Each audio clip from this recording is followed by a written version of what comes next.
It occurred to me last night that there's a phrase in here I don't use anymore, and that's pajama people. So, welcome to the pajama people. Yeah? Is this on? Okay. Uh oh. Something happened. Is that working?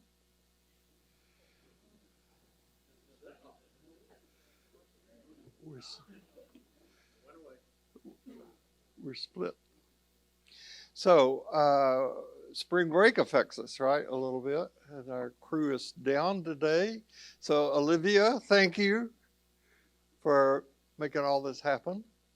And John and Tim. So,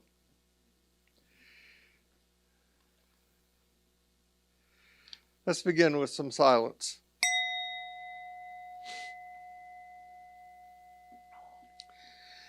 Just take a deep breath and try to get in the room, try to be here.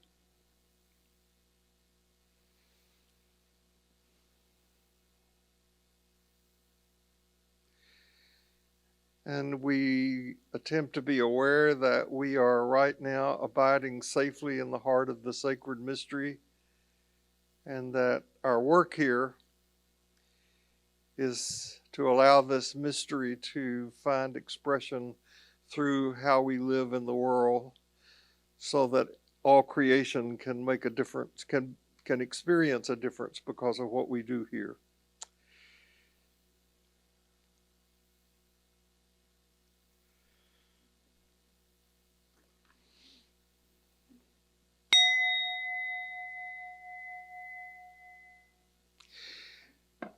And no matter who you are, no matter where you are in your spiritual journey, you are welcome here. So, spring break last year came to a close, and Johnny has not come down for breakfast. And if he doesn't hurry, he's going to be late for school. His mother calls up the stairs. There is no response. Finally, she goes up to find Johnny not only not dressed for school, but also still snuggling warmly under the covers.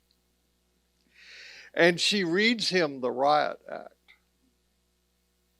She even uses his middle name. So you know how serious this is.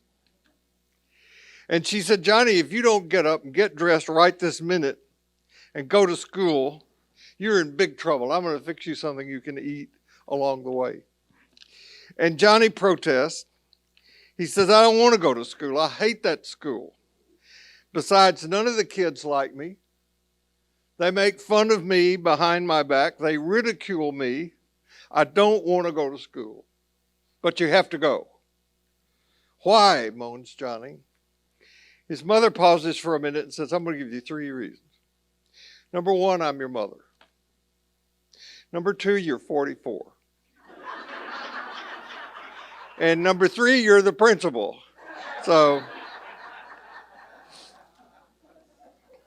I remember my parents coming to get me one time. I'd had an extended summertime with my maternal grandparents, and I loved being with them in the Cumberland Mountains.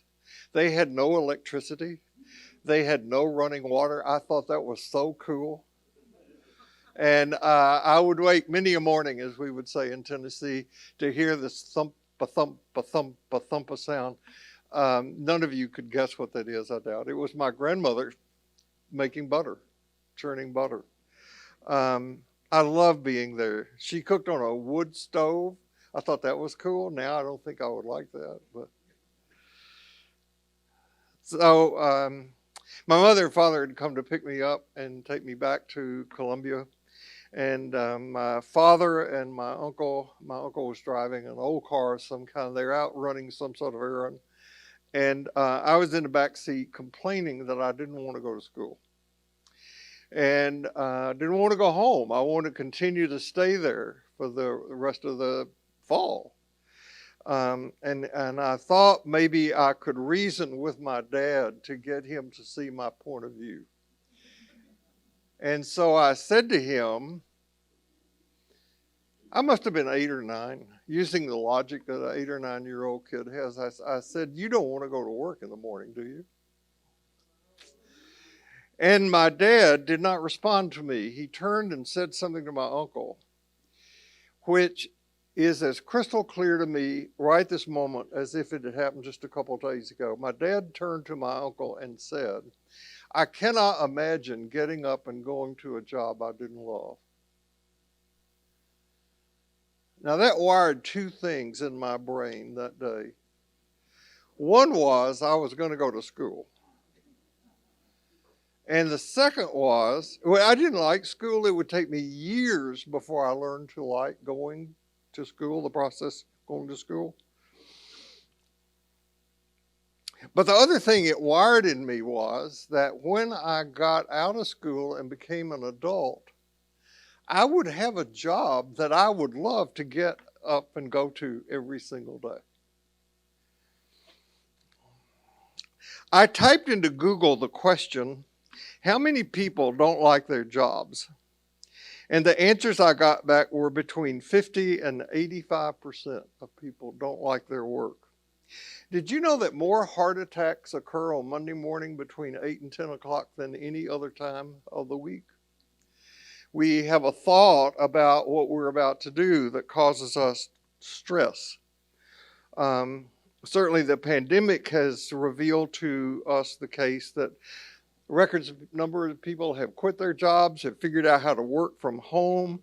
And I can tell you, as a preaching pastor and as one who now teaches, that there is a world of difference between I've got to have something to say on Sunday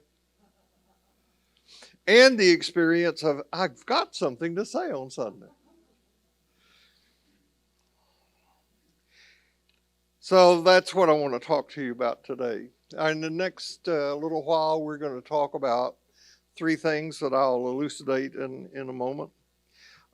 You remember that today what I want to talk about is teachers, teachings, being taught, and teaching. You've seen the t-shirt that says, "If you can read this, thank a teacher." So last week we began here a new theme about embracing the places that scare us as things fall apart. And I want to remind you, this is not intended to be doom and gloom, quite the contrary.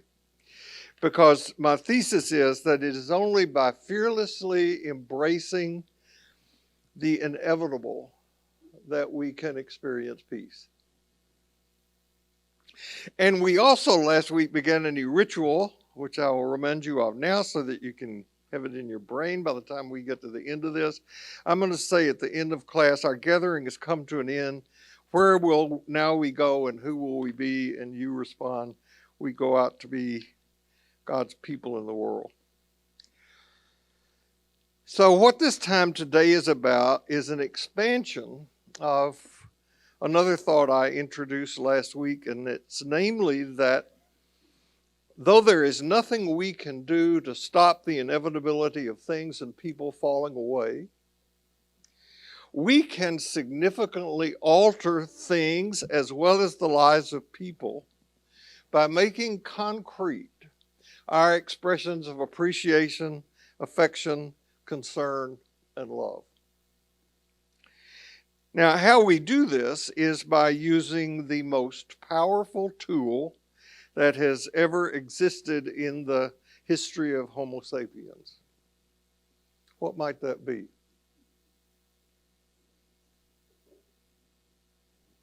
Words. Language. And as I said, we're going the next several weeks to be talking about words and truth and freedom, because these are the things that you find over and over in the Gospel of John. And by experiencing these things and knowing about them at a deeper level, we can learn how to express peace, love, joy, patience, and humility in the world.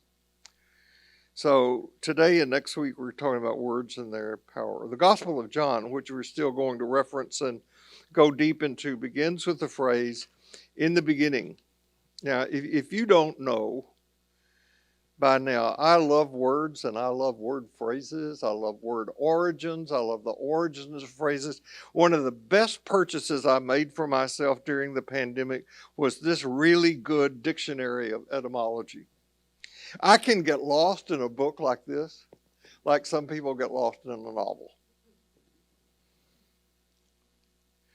So here's one for you.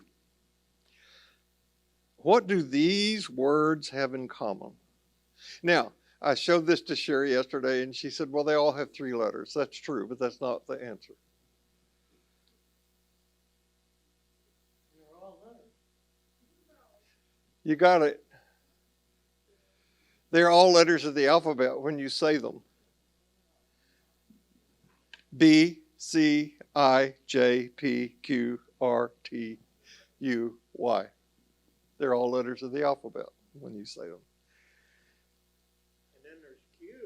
There's Q. Q-U-E-U-E. Yeah, Q is a strange word because it has all those unnecessary vowels in it. You just would be fine with just using Q.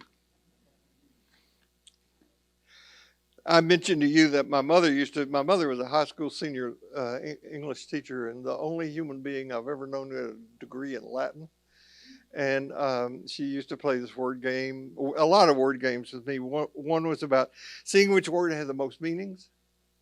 And we'd come up with one. I would have to go look it up, which is the way to get me out of her hair. I lived for a long time with the belief that the word that had the most meaning was the word run or the word fast.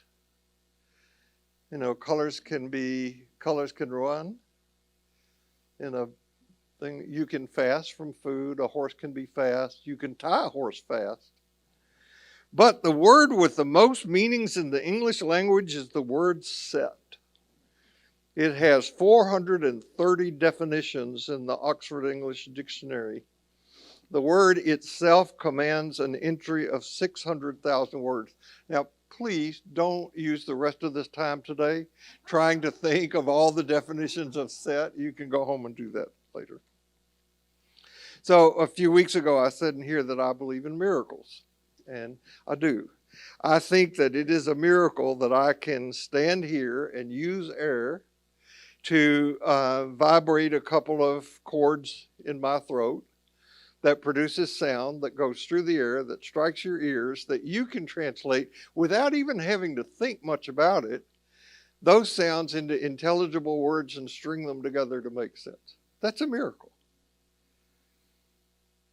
Of course, each of you hears something differently in here.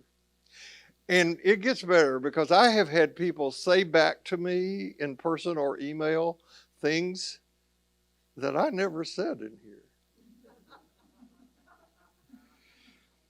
Not only is it not something I didn't say, it's usually something I wouldn't say. I've been a practicing psychotherapist for decades, and I have still not gotten used to the fact that somebody will come into a session and they will say something like, you know, what you said during our last session was so helpful or so harmful, one of the two, that and I was wanting to know what it was so that I could use it again or avoid it, would ask, what was it? And they would say something back to me I never said.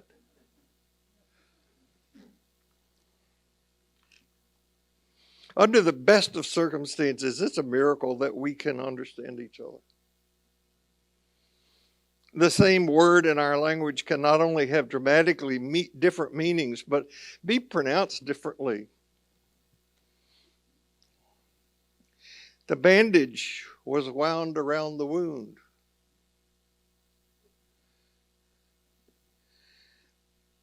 The farm was used to produce produce. The dump was so full that it had to refuse refuse.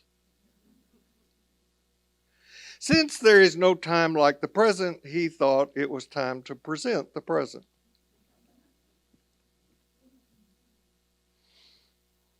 Now, when you add this kind of confusion, and you add to it the dimension of religious language, or spiritual content, it can get really dicey. I've had more than one person come up to me over the years of teaching Ordinary Life and say, "This is not a Sunday school class." I thought it was. It's on Sunday. But the association that most people have with a Sunday school class is so negative that when you use that phrase about Ordinary Life, then they think, well, this is not my grandmother's Sunday school class at all. So, in the beginning was the Word. So begins the Gospel of John. So I want you to get to thinking about what is the Word? What difference do words make? How can we claim our spiritual identity by the words that we use, especially when we are scared and especially when things fall apart? Now, one of the problems that we have in here comes from my commitment to contribute to religious and spiritual literacy. Now, I teach basing what I teach on some aspects of religious tradition or the Bible. And some significant number of people who've come or do come to Ordinary Life have been so significantly wounded by organized religion growing up that as soon as I head in that direction, they turn it off. All right? Now, though I think the writings that make up the Bible have some insights into what it means to be human, so much so that they are worthy of our attention, I think the church has shot itself in the foot by not bringing into the education program of the church truth about what has been going on in the field of biblical archaeology, research, biblical studies over the last 50 years, particularly since the Dead Sea Scrolls were discovered in the 40s. For decades now, scholars have, in virtually every discipline you can think of, have subjected the writings of the Bible to serious analytical analysis, to historical enlightenment. And the Bible, just to be clear, was not dictated by God. It does deserve, I think, a significant place in the religion of Jews and Christians as foundational and identity documents. But not everything in the collection of we call the Bible demands our uncritical trust or our undying loyalty. And because the church has not been honest about that, many people in the church have either lost integrity, the church has lost integrity for them, believability, or they don't take the church seriously. Or other people end up with a relationship to the Bible that is not wise and not useful. Now, there are several reasons that I use verses from the Bible, especially at this current time in our world from the Gospel of John. For one thing, they've been helpful to me, and for another, because I see the evangelical movement to be the noisiest religious movement in this country, to be abusing the words attributed to Jesus. I want to provide a corrective. And in a world where things are falling apart, there's some good news to be found in the pages of the Bible that would be helpful to us. Now, I've said this to you before, but the Gospel of John was written to and by people in a time when their world was falling apart. Persecution of Christians during the beginning of the second century, had begun to increase, and the people who would read or hear this content of the Gospel of John were the ones who were the recipients of these teachings. The Gospel of John begins, "In the beginning was the Word."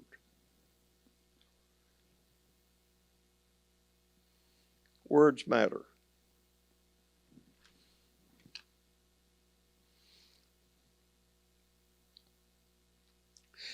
In the beginning was the Word, in John is echoing what? First chapter of Genesis. Where God, who's a God in the sky, creates everything in the world by words, by what God says.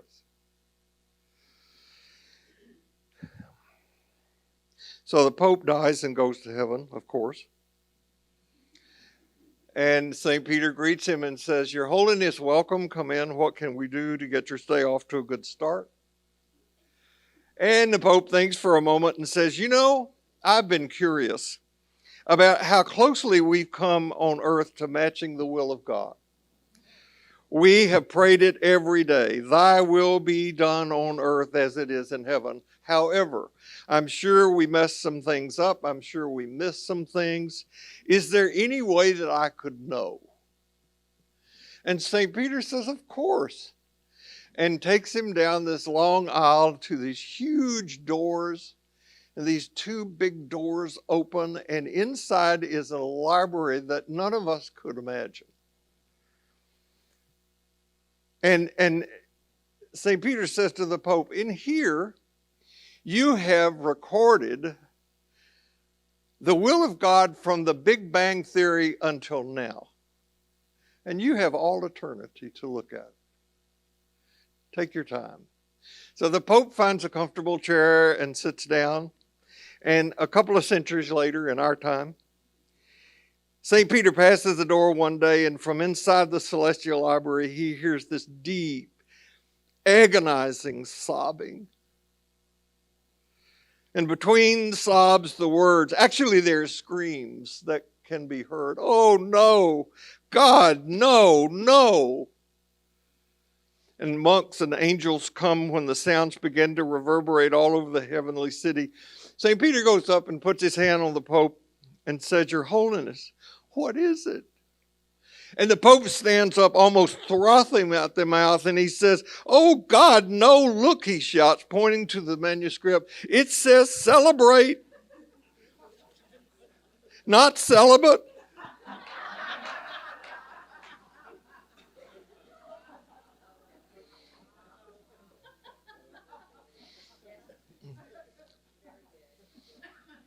It's a joke, but it illustrates something, right? The notion of celibacy was created not by one word, but by several, not one of which are in the Bible. It is a highly unnatural practice that has survived for centuries. Now imagine what the church would be like today if that word had never been used.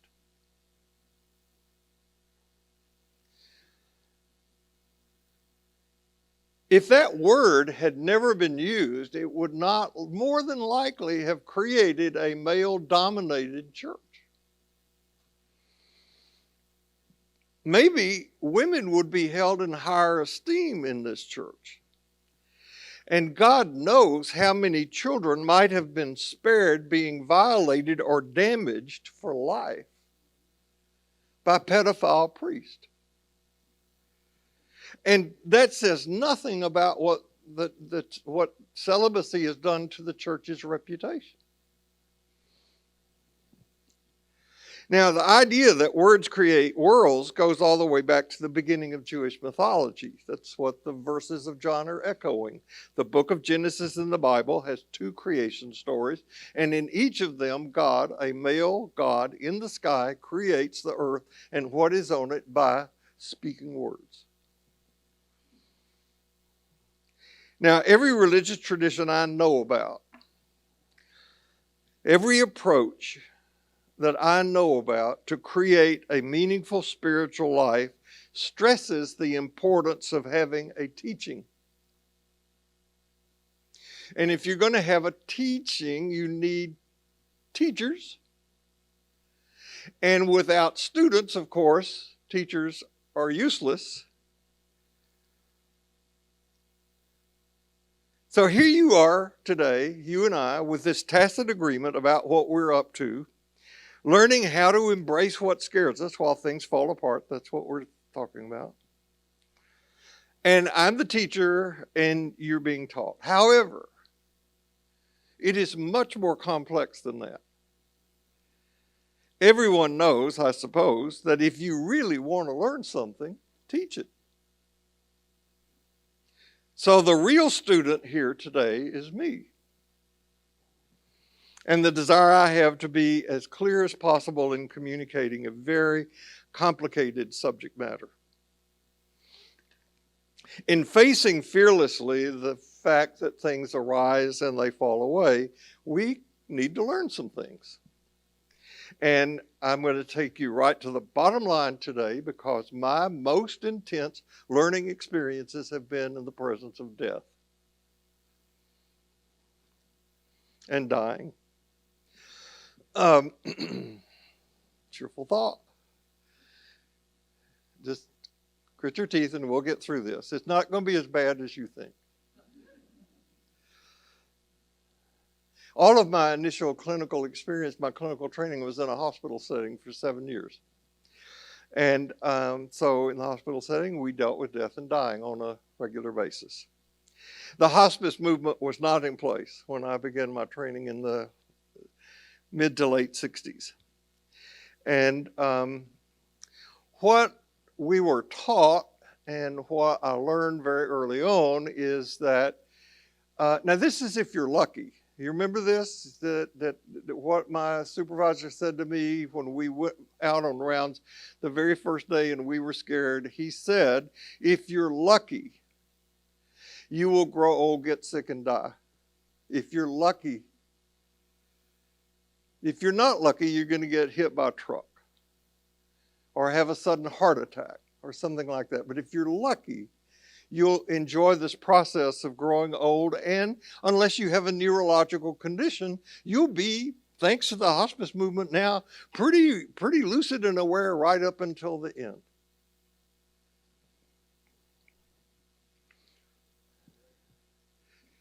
You hope.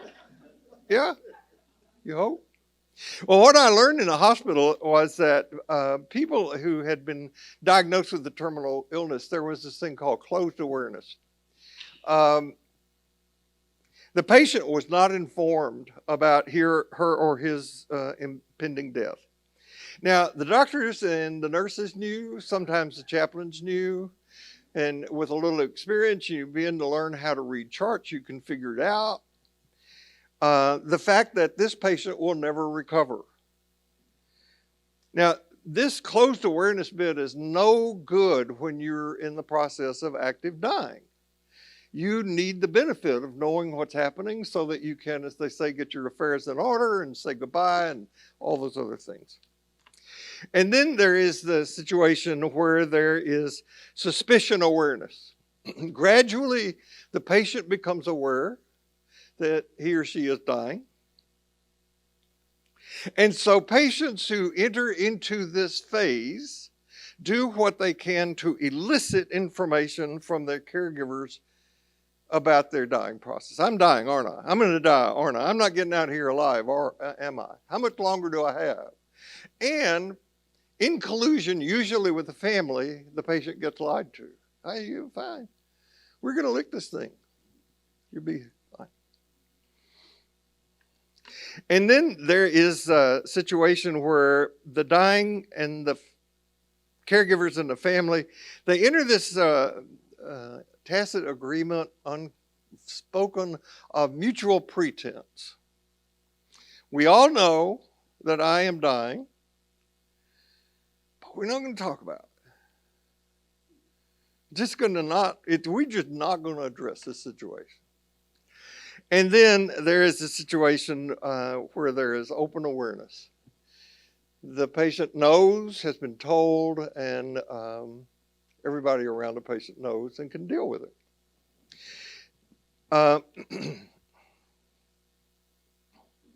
I have entered that part of my life where many of my friends have died. And I've entered that part of my relationship with people here at St. Paul's, where I'm being called more and more to deal with people who are in hospice care. And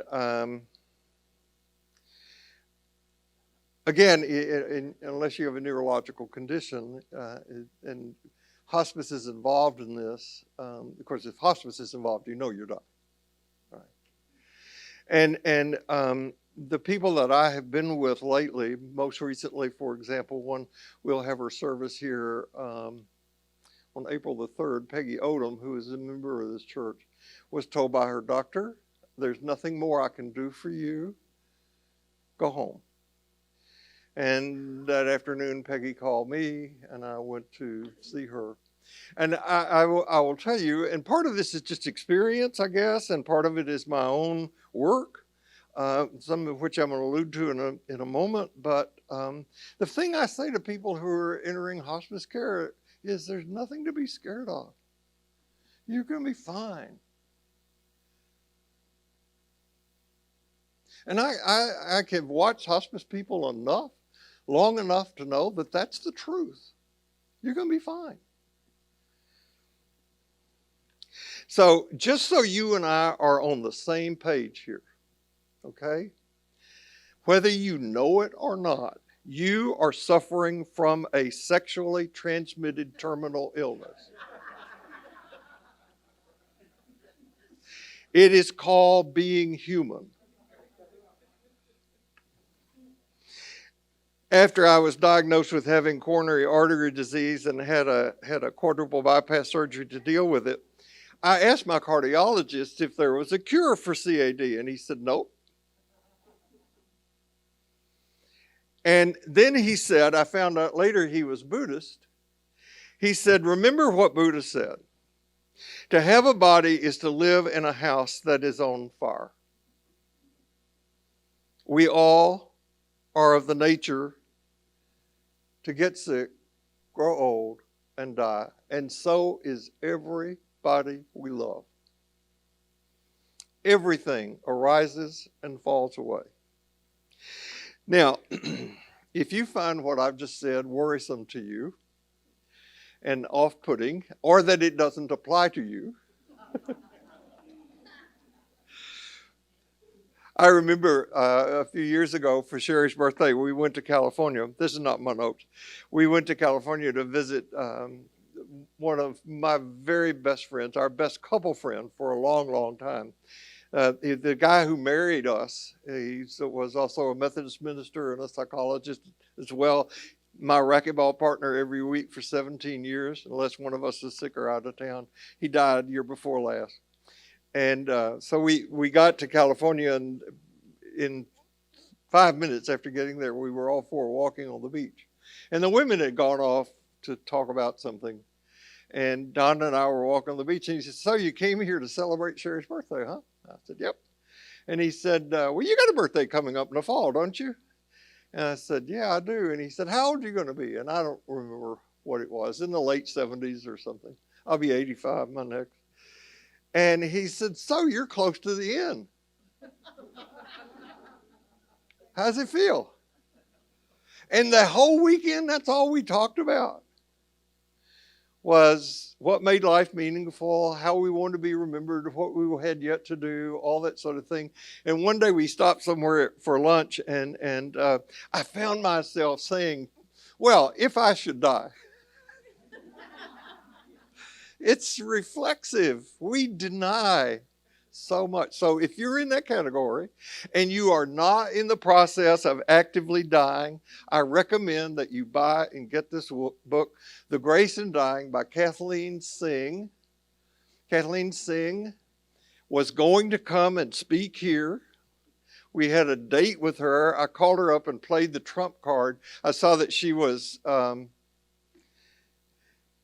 somewhere quoted in Richard Rohr's stuff. So I played the trump card, and I told her, I said, Kathleen, I'm a friend of Richard Rohr's. And she said, well, you're already a friend of mine.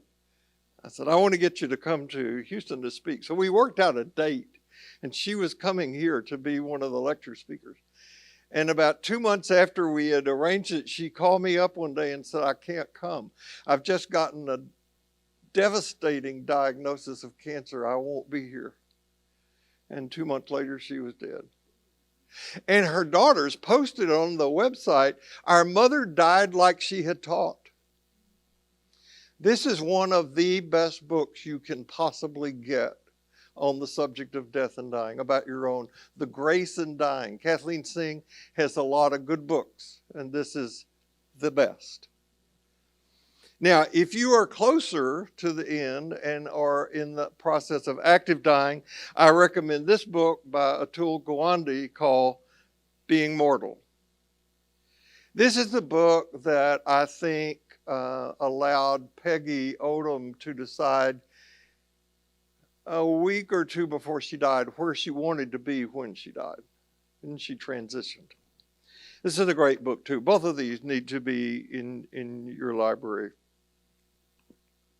So one of the great things now about our time in life is the hospice movement. So hospice patients can have pain managed. And as I said, unless there's neurological damage or disorder, you can stay pretty lucid right to the last, right? And you have a chance to do something. So, of course, if you're in hospice, there's open awareness. We can talk about your journey. And I don't remember where I got this, but I've known it for a long time, to talk to families about this is what you need to do in relating to this person who is in the process of dying. There are 4 things that you need to say. The first is, I love you. When I tell Sherry that I love her, I'm not telling her something she doesn't already know. Nor is what I say logical, verifiable information. It's something that binds me to her, right? And I'm not trying to be redundant when I say I love you, I love you, I love you. It's more like when the sun comes up every day, there are new, yet to be explored possibilities. So that when each one of us says it to the other, there's a promise of renewed, deepened intimacy between us.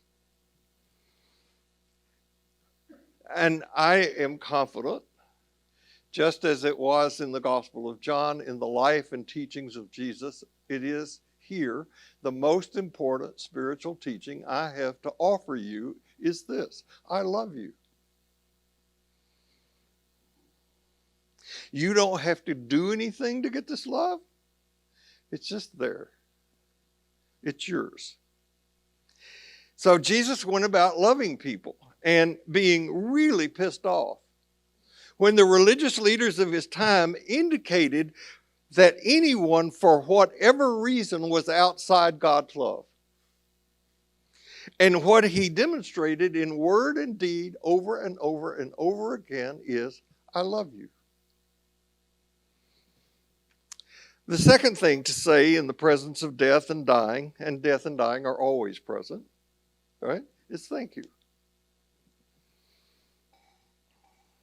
You have no idea how grateful I am for you. If it weren't for you, it would be very lonely up here. That was meant to be a joke. So my yearning and call is to be a spiritual teacher, and it's come to pass that this is where I get to experience and fulfill this urge. Thank you. Thank you. We do this too seldom in our relationships. There's a story in the Jesus narrative where Jesus heals 10 lepers. You know the story? And they run off to show themselves clean to the priest, which is only going to get Jesus deeper into trouble in that economy. And as they're running off in joy of being pronounced clean, just one comes back and says thank you. So years ago, Sherry and I attended a psychology conference in Atlanta where John Gottman was the plenary speaker. John Gottman was talking about his most recent research. And Gottman, at the time, I'm not sure this is true any longer, but at the time, John Gottman owned the market in relationship research in the United States. And in this particular psychology conference, we heard him talk about what he would later in one of his books call bids for each other's affection, attention, and appreciation. And what he said is what they found out in relationships that flourish, and not all relationships do, but in relationships that flourish, there's a 6-to-1 ratio of positive to negative comments. Now, this includes the things you say to your intimate partner, Surely things like, thanks for bringing me juice this morning. Thanks for bringing the paper. Thanks for making coffee. You look great in that color. I love that fragrance on you, that cologne, whatever it is, et cetera, et cetera. These are so critically important in relationships. So we heard his presentation, and then the two of us went to lunch, and we processed what he said. And I was saying to Sherry, wow, how important are those 6 things to say them? And Sherry's experience was different. She said, what I got back is how powerful is that one negative. It can wipe out so much. Now, this is complicated because most of us, especially me, don't have a clue about the emotional wake we leave in the lives of other people.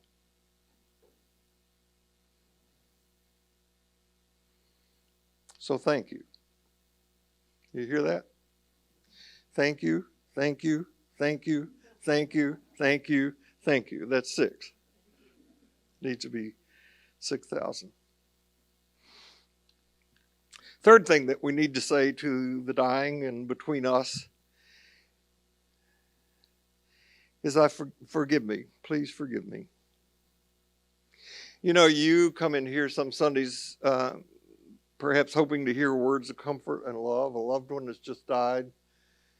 Putin quotes the Bible in justifying invading Ukraine. Deal with that next Sunday.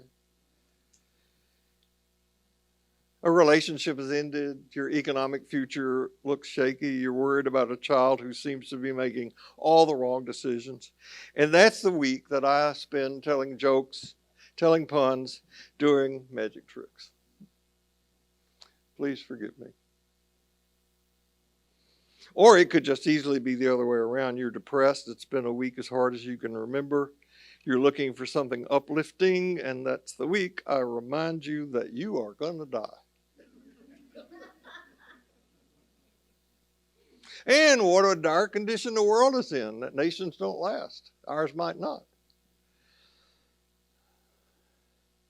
Or the one that I really like to do, there's nothing to hold on to. And say it with such a smart-ass demeanor. Please forgive me. And the fourth thing that needs to be said and heard in these relationships is, I forgive you. Everyone in a committed, intimate relationship knows what it's like for our partner to forgive us. We've stood in front of a minister, priest, rabbi, or some other official of the state and made promises that are impossible to keep. We break them and ask for forgiveness. Maybe our transgression was something of such an act of betrayal that it will leave a mark on our partner's heart for the rest of their lives. We ask for, and if we want the relationship to continue, we hope to receive forgiveness. Now, when she was on the other foot, and we're the ones that have been wrong, man, sometimes we love to hang on to that. It's like we have a garden of grievances out in the backyard, and from time to time we need to go out and make sure it's doing well. In my counseling practice, I've seen people like that. Their partner broke a promise that they had made standing at the altar. And that was 15 years ago. But to hear them talk about it, it was as if it was last week. It's so raw and fresh. Of course, in the relationship that you and I have, there's nothing to forgive, is there? Well, I've begged you. Only because it's so essential to your well-being to have a daily spiritual practice, and some of you have still not done it. I forgive you. Or there are times when your body makes it here, but your mind stayed home in bed. Or about 5 minutes after class starts, your spirit goes out the window. You just go to sleep.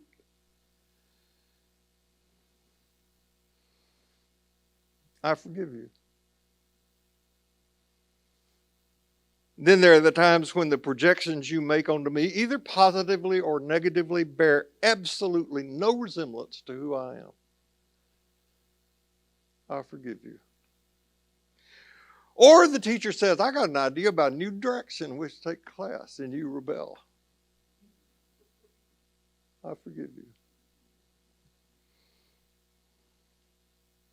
Recently, I found out that I have been given the assignment of preaching both services after Easter. Now that and the Sunday after Christmas are the two worst preaching assignments in the entire church year. So I cornered the person who did that to me this morning and said, I forgive you. I've already thought of the title that I want to give that sermon. The title is Don't Get Even, Get Odd. Because if I were Jesus and I had just come back from the dead, there's some people I'd like to talk to. You know, those friends of mine who abandoned me, those Roman soldiers who put me through that torture. But Jesus didn't do that. He shows up with his disciples and says two things. Don't be afraid. And I tell you what, I'm going to empower you to go out and do what I was doing. Perhaps the greatest I forgive you story in Christian literature is a relationship between Jesus and Peter. In a parable the early church told, and who knows, maybe it has some roots in the actual relationship between Jesus and Peter. Peter professes his love and loyalty to Jesus. And Jesus says, Peter, I know you, and you're going to betray me. And Peter looks at him and says, no, sir, not I, sir, not me. But of course he does. Not just once, but 3 times. And it doesn't say in the story what Peter saw in those eyes when Jesus was being led away from the trial at Pilate and they gaze eyes. But I can guarantee you it was not, Peter, you no good so-and-so. I told you. Rather it was, Peter, I still love you. I love you. Thank you. Please forgive me. I forgive you. When things fall apart and we're scared, say those. Now, before you leave here, start making the list of people you need to say that to. Your parents, your partner, your children, and maybe most of all, even to yourself. Now that's important because what we bring to the table in all of our relationship, in all the worlds that we inhabit, especially in the face of our awareness that things fall apart, is a relationship we have to us.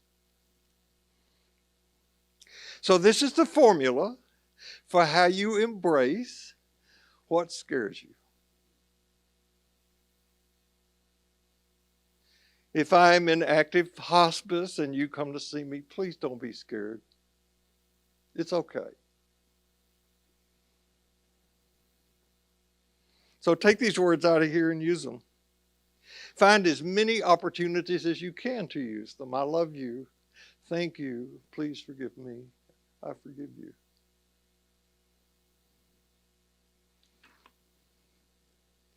So our gathering has come to an end. Where will we go and who will we be?